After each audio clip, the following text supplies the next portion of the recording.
Class پنجم کے عزیز طلباء و طالبات السلام علیکم۔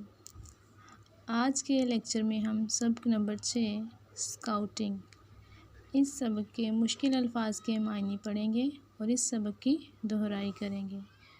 تو بڑھتے ہیں مشکل الفاظ کے معنی کی طرف۔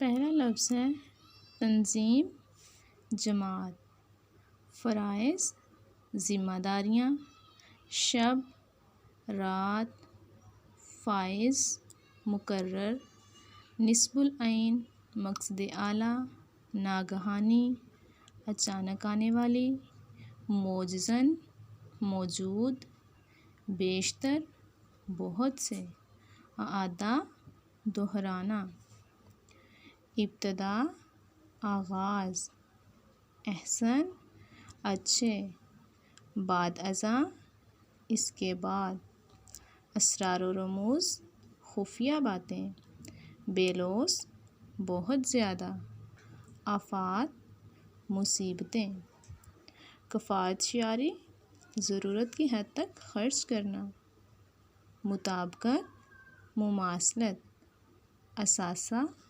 سامان یا سرمایہ۔ تو یہ تھے مشکل الفاظ کے معنی۔ اب بڑھتے ہیں سبق کی دہرائی کی طرف۔ طلباء و طالبات، سب سے پہلے آپ کو میں لفظ اسکاؤٹنگ کا معنی بتانا چاہتی ہوں۔ لفظ اسکاؤٹنگ اسکاؤٹ سے نکلا ہے، جس کے معنی ہیں نگران، محافظ یا حفاظت کرنے والا۔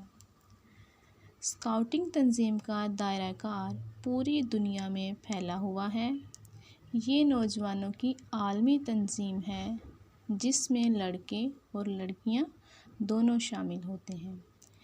اس تنظیم کی ابتدا برطانوی آرمی کے ایک افسر رابرٹ بیڈن پاول نے کی تھی۔ تو یہ جو اسکاؤٹنگ تنظیم ہے، یہ پوری دنیا کے نوجوانوں کی عالمی تنظیم کہلاتی ہے، جس میں لڑکیاں بھی شامل ہوتی ہیں اور لڑکے بھی۔ اور اس تنظیم کا آغاز رابرٹ بیڈن پاول نے کیا تھا۔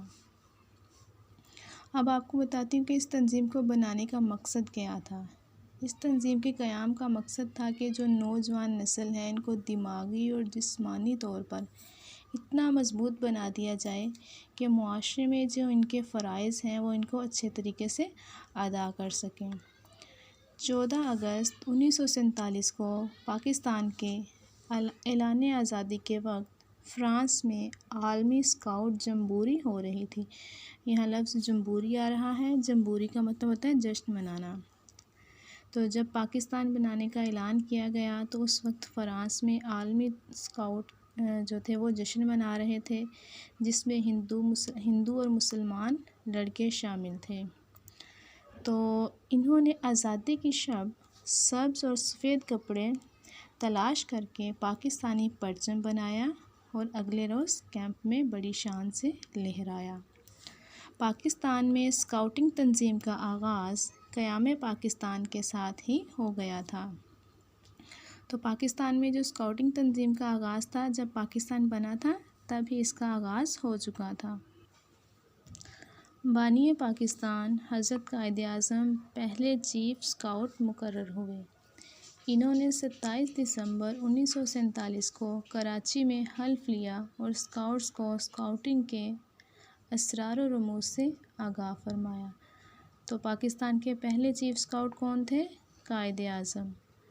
عمر کے لحاظ سے اسکاؤٹنگ کے 3 درجے ہیں: شاہین اسکاؤٹ، بوائے اسکاؤٹ، روئر اسکاؤٹ۔ شاہین اسکاؤٹ اسکاؤٹ میں 8 سے 10 سال کے بچے شامل ہوتے ہیں۔ ان بچوں کو اسکاؤٹنگ کی تربیت دی جاتی ہے اور شاہین اسکاؤٹ کا نصب العین ہوتا ہے بلند پرواز، یعنی کہ اونچا اڑنا۔ اور شاہین اسکاؤٹ کی جو تربیت کی جاتی ہے، وہ 3 مراحل میں کی جاتی ہے۔ اس کے بعد باری آتی ہے بوائے اسکاؤٹ کی۔ بوائے اسکاؤٹ 11 سال کا لڑکا بوائے اسکاؤٹ بنتا ہے اور 17 سال تک بوائے اسکاؤٹ رہتا ہے۔ اس کا نصب العین المستعد، مضبوط، یعنی کہ تیار رہنا ہوتا ہے۔ روئر اسکاؤٹ 18 سے 25 سال کی عمر والا روئر اسکاؤٹ کہلاتا ہے، جس کا نصب العین بے لوث خدمت کرنا ہوتا ہے۔ تو شاہین اسکاؤٹ کا نصب العین بلند پرواز، بوائے اسکاؤٹ کا نصب العین المستعد اور رور اسکاؤٹ کا نصب العین بیلوس خدمت کرنا ہوتا ہے۔ ہر 4 سال بعد دنیا بھر کے اسکاؤٹ کیمپ لگاتے ہیں جسے جمبوری کہتے ہیں، اور ان میں طلباء کو یہ سکھایا جاتا ہے کہ اگر کوئی ناگہانی آفات آ جاتی ہیں، حادثات پیش آتے ہیں تو انہیں لوگوں کی مدد کس طرح کرنی ہے، اس کی تربیت دی جاتی ہے اور طلباء میں خدمت خلق کا جو جذبہ ہے وہ پیدا کیا جاتا ہے۔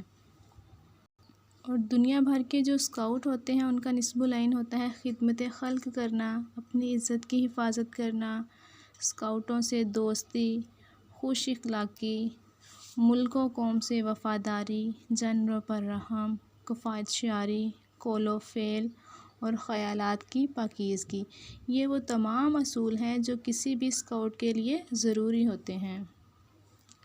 سلام یا سلیوٹ کرتے وقت جب ہم 3 انگلیاں ماتھے پر رکھتے ہیں تو اس کا مطلب ان 3 باتوں پر عمل کرنا ہے۔ طلباء و طالبات آپ کو بتاتی چلوں، جب کوئی اسکاؤٹ سلام یا سلیوٹ کرتا ہے تو جو ماتھے پر 3 انگلیاں رکھتا ہے ان کا مقصد کیا ہوتا ہے؟ قانون الہی اور حکومت کی پاسداری، کہ اللہ تعالیٰ کے جو قانون ہیں اور حکومت نے جو قوانین بنائے ہیں وہ ان کی پاسداری کرے گا۔ نمبر 2 ہے اللہ اور ملک سے وفاداری، کہ وہ اللہ تعالیٰ سے بھی وفادار رہے گا اور اپنے ملک سے بھی۔ نمبر 3 ہے خدمت خلق کا اعادہ، مطلب وہ خدمت خلق کے لیے ہر وقت مصروف رہے گا۔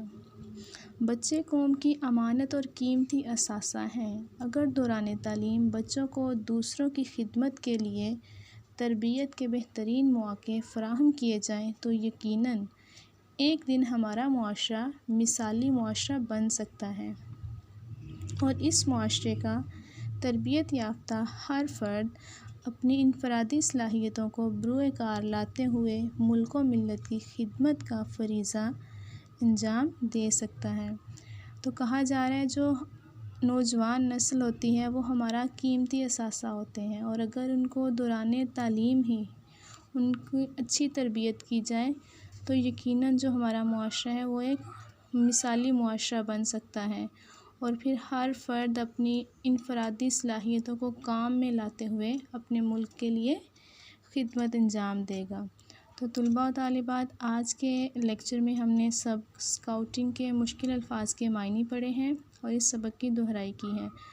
تمام طلباء و طالبات اس کو اچھے سے یاد کریں گے۔ اللہ حافظ۔